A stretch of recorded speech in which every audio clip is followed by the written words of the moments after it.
Türkiyə Cumhuriyyəti dövlətində bir gazeteci var. Adı Hüsnü Mahallidir. Bunun haqqında, bu adam haqqında mən çox yazılar yazmışam, çox məqalələr, videolar, çıxışlar etmişəm. İndi yenə edirəm.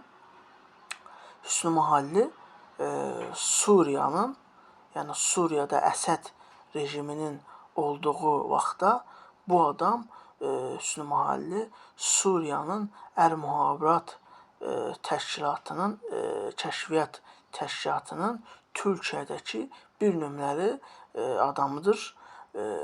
Məqsədi Türkiyədə Suriyanı təbliğ etmək, Suriyadakı üzr istəyirəm, Əsəd rejimini təbliğ etmək. Artıq Əsəd rejimi də yoxdur. İndi də başqa xalqlara, xüsusən bizim dövlətimiz Azərbaycan dövlətinə hücum edir. Tele1 kanalında, Türkiyənin Tele1 kanalında Azərbaycan haqqında ağzına gələni danışır. Yerli, yersiz, haqlı, haqsız danışma Azərbaycan haqqında, yəni anti-Azərbaycan haqqı, anti-Azərbaycançılıq edir. Baxın, bu adamın, Hüsnü Mahallinin YouTube'da öz kanalı var. YouTube'da öz kanalı var. O kanalda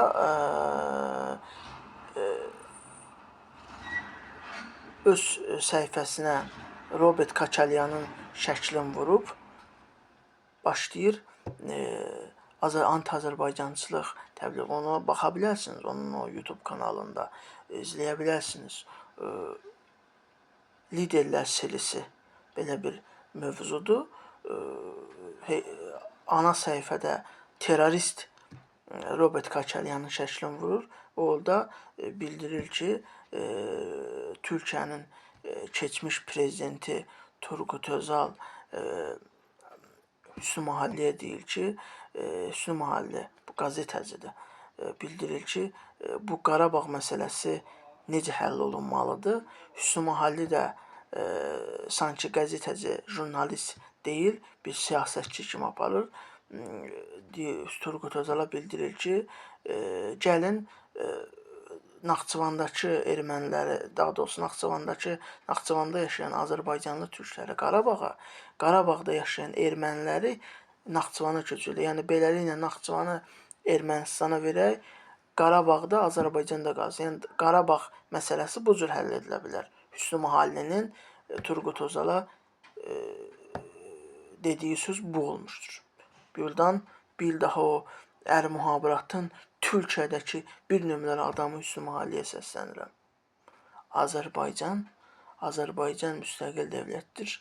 Azərbaycanın torpağı satılmır. Biz bu dövləti savaş verib yaratmışıq. Həddini bil Hüsnü Mahalli.